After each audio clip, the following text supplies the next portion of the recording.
바이러스는 우리가 항상 맞닥뜨리는, 우리가 생활 속에 있는 바이러스가 있으니까 그거를 내가 면역력이 떨어졌거나 아니면 좀 불결한 그런 생활 환경에 있다면 더 자주 접촉이 되겠죠.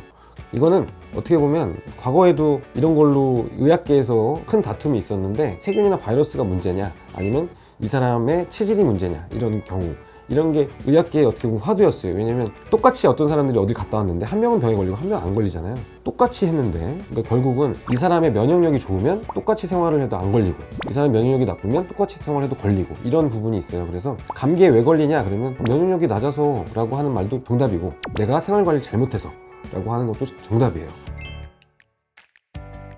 대부분이 감기와 독감을 혼동하는 경우가 많아요. 감기는 리노바이러스라고 하는 바이러스 외에 굉장히 다양한 바이러스가 몸 안에 들어오면서 생기는 감기 증상, 흔히 기침하고 목 아프고 콧물 나고 열 나고 몸 아프고 이런 여러 가지 증상들이 나타나는 게 감기고, 독감은 인플루엔자라고 하는 특정한 어떤 바이러스, 그걸 딱 특정하는 얘기예요.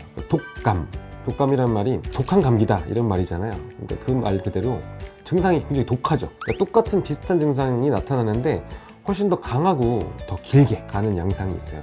그래서 독감은 무서운 이유가 증상도 강한데 길게 가다 보면 폐렴 같은 합병증이 생기기가 쉽기 때문에 독감을 이제 예방 접종을 하기도 하고, 독감에 걸렸을 때 요새 이제 타미플루라고 하는 치료제가 있어서 이제 그걸 먹기도 하고 그렇게 하는 거고, 감기는 증상이 천천히 나타나요. 나 감기 기운이 있는 것 같은데? 라고 하다가 그게 없어질 때도 있고, 우리 몸의 면역체계가 이겨내는 거죠. 그 증상이 완만하게 나타나고 증상도 너무 심하지 않고, 그리고 또 서서히 사라지는 그런 게 감기예요. 감기는 사실 이런 말씀을 들어보셨죠? 감기는 치료제가 없다, 이런 얘기들을 하는데, 감기약 같은 경우는 사실 증상을 억제하는 그런 약이죠. 바이러스가 우리 몸에 들어오면 우리 몸은 얘를 내쫓기 위해서, 바이러스가 대부분 열에 약하기 때문에 발열을 일으켜요. 열을 막 내서 바이러스를 태워주기는 거죠. 콧물 안에서 바이러스를 다 쏟아내기 위해서, 그 다음에 기침이나 이런 걸 통해서 바깥으로 배출하려고 해요. 증상이 심한 경우는 좀 억제하는 게 그런 약들을 먹어서 종합감기약 이런 게 다 싸우지 말아라, 이런 신호를 보내주는 거예요. 이걸 먹으면 이런 전쟁 상황이 조금 휴전 상황이 돼요. 그 사이에도 우리 면역체계는 훌륭하기 때문에 그 안에서 싸워서 바이러스를 이제 제거하는 그런 노력들을 하기 때문에 그런 증상 억제제를 먹어도 이겨내는 거죠. 결국은 면역력이 좋은 사람들은 더 빨리 이겨내는 거고, 늦은 사람들은 좀 늦게 이겨내는 거예요. 감기를 효과적으로 치료하는 약이 있다기보다는 증상이 심할 때 증상을 억제해주고 그 사이에 자연 치유가 돼서 감기를 극복하는 그런 병이라고 보시면 돼요. 제가 한의학 베이스이기 때문에 감기 걸렸을 때 한방약을 먹죠. 그냥 먹고요. 한방에서의 감기약은 굉장히 다양해요. 그러니까 증상별로 어떤 양상인지 그런 거에 따라서 너무 다양해서, 옛날에 한방 서적 중에 굉장히 거의 바이블이라고 할 수 있는 책이 이제 황제내경이라는 책이 있고, 그거에 버금가는 책이 상한론이라는 책이 있어요. 근데 그 책은 다 감기에 대한 얘기예요. 상한론, 그러니까 한기에 상하다라는 뜻이에요. 그러니까 거기에 대한 책인데, 상한론이라고 하는 책 제목과 영어로 우리가 감기 걸렸다 캐치어 콜드라고 하거든요. 감기가 콜드라고 하니까 똑같이 둘 다 이 추위라고 하는 그런 거에 중점을 뒀다라는 게 좀 재밌는 부분 같아요. 근데 사실 북극이나 추운 지방에는 바이러스가 없어서 감기 걸리지 않거든요. 근데 하지만 이렇게 우리가 살고 있는 환경에서 추운 데에 가게 되면 면역력이 떨어지기 때문에 감기에 더 쉽게 노출이 되는 것 같아요. 한방에서는 그렇게 많은 처방들이 있어서 그때그때 다른 약을 써요. 양약은 이런 증상을 억제하는 쪽에 초점을 맞춘다면, 한방은 이런 쪽을 좀 부추기는 경향이 있어요. 가령 이 약을 먹으면 막 땀이 나서 바이러스를 배출한다. 대변이나 소변으로 바이러스를 배출한다. 또 이 약을 먹으면 이 안에서 뭔가 면역력을 높여서 전쟁을 종결시킨다. 어떻게 보면 처방 약을 먹는 목적이 이 증상을 없앤다라기보다는, 그런 것도 좀 포함이 돼 있지만 조기 종결, 더 빨리 좀 낫게끔 해주고 싶다라는 그런 목표가 좀 다른 것 같아요. 그래서 이제 한방 약들이 되게 이제 그런 쪽에 초점이 맞춰져 있다. 저도 하지만 증상이 너무 심하다. 특히 독감이나 이런 것들 저도 걸려봤어요. 근데 그럴 때는 양약을 먹어요. 그리고 바이러스 질환은 원래 이제 한방 치료를 많이 하는 편이지만, 이렇게 세균성 감염이 있거나 그랬을 때는 역시나 항생제가 꼭 필요하거든요. 초기에 감기고 완만한 증상이라면 한방약이 더 도움이 될 것 같고, 그 다음에 이미 합병증이 시작됐거나 좀 중한 증상이 생겼다면 양약 도움을 받아야 될 것 같아요. 이론적으로는 그래요. 이론적으로는 바깥에서 이런 나쁜 게 들어왔을 때 뒷목에 있는 혈자리, 풍부, 풍지나 이런 것들을 놓기도 하고, 또 이 손목에 있는 외관이라고 하는 그런 데를 놓기도 해요. 침을 잘 놓으시는 분들은 그런 혈자를 놨을 때 몸이 후끈 달아오르는 느낌이 나기도 하고, 저는 되도록 바이러스가 심하게 일었을 때는 침은 잘 안 주고요. 그냥 약을 주로 주고 생활 관리를 많이 시키는 편이에요. 감기 걸렸을 때는 수분 섭취 충분히 하고, 내가 쉽게 접근할 수 있는 곳에 한의원이 있다면 감기약을 가서 받아오고, 약국이나 혹은 병의원에 가고 싶다 그럼 또 그런 데서 내가 필요한 약들을 드시고 하는 게 좋아요. 감기에 도움이 된다라고 옛날부터 계속 이렇게 연구가 된 부분들은 비타민에 대한 부분들이었어요. 그래서 비타민 B나 C 같은 것들이 많이 포함되어 있는 과일들, 그래서 이런 것들은 계속 지속적으로 연구를 해서 감기에 도움이 된다라고 이제 상식처럼 알고 있어서, 대부분 일반 사람들도 감기 걸리면 과일 주스를 먹는다거나 따뜻한 그런 뭐 레몬차나 이런 것들을 먹는 경우들이 많이 생기는데, 그런 비타민류는 확실히 도움이 된다 이렇게 이미 연구가 돼 있었고, 최근에 일본에서 한 연구는 암 환자들 많이 드시는 그 커큐민, 강황이라고 하죠. 카레 주성분이 되는 그 커큐민에 대한 연구가 있었는데, 감기라고 하는 게 효과가 있다라고 판정이 되려면 이게 되게 애매해요. 증상이 뭐 다양한 데다가 뭐 약도 먹고 이러기 때문에, 이런 연구들은 되게 감기 증상이 며칠이 지속되느냐, 그러니까 얼마나 증상이 오래 가느냐를 관찰을 해서 효과가 있다 없다를 보거든요. 커큐민을 하루에 150g 먹기 되게 힘든데, 하여튼 먹었을 때 일본 그 성인 남성들, 감기에 걸린 그 사람들이 이게 일수가 줄었어요. 한 그룹은 엉뚱한 거 먹이고 한 그룹은 커큐민 먹이고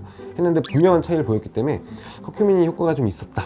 그래서 어떻게 보면 감기 걸렸을 때 카레 먹는 것도 도움이 되는 것 같아요. 그리고 아까 얘기했듯이 비타민이 많이 들어있는 과일이나 채소 같은 거 섭취를 잘 해주시는 것도 도움이 되죠.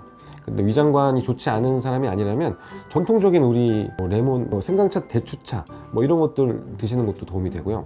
우리 한국 사람들 인식에 감기에 걸리면 약국에 가서 쌍화탕 주세요 라고 얘기를 해요. 한방에서 쌍화탕은 정력제예요. 정력제예요. 그래서 임사불량이라고 해서 내가 일을 치르고 싶은데 땀만 나고 잘 안 될 때, 그런 주치를 가진 환자가 왔을 때 쌍화탕을 처방해요. 쌍화탕은 사실은 정력제다. 그래서 옛날 어른들이 다방 가서 쌍화탕 계란 띄워서 그랬는지도 모르겠네요. 하여튼 처방 구성을 보면 워낙에 이 쌍화탕이 좋은 약이라 면역력이 좋아질 거거든요. 그래서 결국은 완전한 감기약은 아니지만 간접적으로는 도움이 될 것이다 라고 생각이 되네요.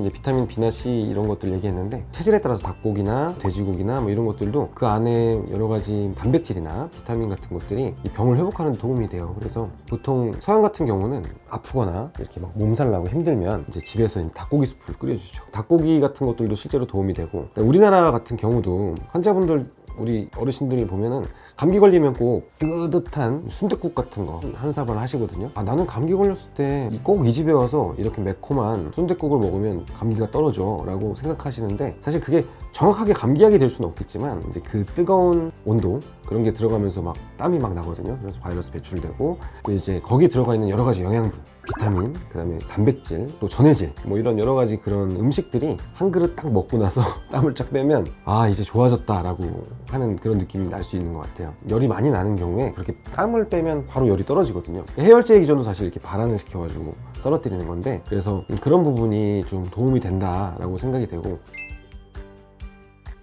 보통 젊은 시절에 그런 얘기를 많이 하죠. 나 감기 걸렸어. 그러면 소주에 고춧가루 타먹고 자, 그렇게 얘기하는데, 사실 알코올은 염증을 유발하는 게 크기 때문에 도움이 잘 안 돼요. 근데 이제 젊은 시절엔 면역력이 워낙 좋기 때문에 실제로 고춧가루를 타서 소주를 먹고 아마 개운하게 잤겠죠. 푹 자고 일어났더니 몸이 개운해졌다. 그건 그냥 어떻게 보면 자신의 면역력으로 감기를 이겼다 이렇게 봐야죠. 실제로 술이 도움이 되진 않고. 뱅쇼라고 하는 게 있어요. 뱅쇼. 몸을 데펴주는 그런 향신료들을 와인에 넣어서 이제 끓인, 그건 알코올이 다 없어지죠. 그런 것들은 감기 걸렸을 때 서양에서 많이 먹죠. 근데 그거는 술을 마신다기보다는 그 술의 다양한 영양소와 그 향신료를 넣어가지고 그것들이 몸을 이렇게 따뜻하게 해주는 그런 것들 때문에 감기가 좋아진다라고 생각을 해야죠. 뱅쇼 같은 경우는 술을 끓여서 하는 거지만 감기에 걸렸을 때 많이 마시죠. 사실 감기를 경험을 하면 그만큼 또 면역력이 증가되기도 해요. 감기나 독감을 앓았는데 그 이후에 몸이 굉장히 가뿐해졌다. 근데 그거는 그렇게 아프고 나서 몸이 실제로 면역 기능이 활성화된 예이고요. 감기나 독감의 예방법은 코로나 예방법이랑 똑같아요. 똑같은 바이러스이기 때문에 손 씻기가 생활화되고 마스크 착용을 하면 감기가 걸리지 않죠. 그래서 코로나가 코비드-19이 한참 이렇게 대유행이었을 때 우리가 생활 관리를 잘했잖아요. 그때는 감기 환자가 아예 없었어요. 그 손 씻기와 마스크 착용만으로도 굉장히 많은 감기가 걸리지 않게 되죠. 감기에 잘 걸리는 체질이 있고 뭐 이런 얘기도 있지만 사실 이제 여러분들도 잘 생각을 해보시면 아픈 때가 아마 여러분들이 무리한 때일 거예요. 내가 생활관리가 평소랑 달리 스트레스를 많이 받았거나 아니면 잠을 못 잤거나 아니면 술을 과하게 먹었거나 뭐 그런 접대나 어려운 일정이 막 많았거나 이럴 때 감기가 걸리거나 독감이 걸리거나 그렇게 되거든요. 사실은 이게 어떻게 보면 좀 쉬라는 얘기예요. 그런 감기에 걸렸다는 얘기는 아 내가 좀 쉬어야 되는 상황인가 보다, 그 정도로 내가 몸을 좀 혹사시켰나 보다 라는 거를 인식을 하고 건강관리라고 하는 알람을 다시 한번 켜서 자기 자신을 좀 돌아봐야 되는 그런 시기예요. 아픈 것도 선물이다라는 얘기가 있잖아요. 이런 감기나 이런 것들이 걸렸을 때 스스로를 한번 생활을 한번 체크해보고 좀 더 건강한 삶으로 갈 수 있는 기회다라고 생각하고 그렇게 좀 발전적으로 생각을 하셨으면 좋겠어요.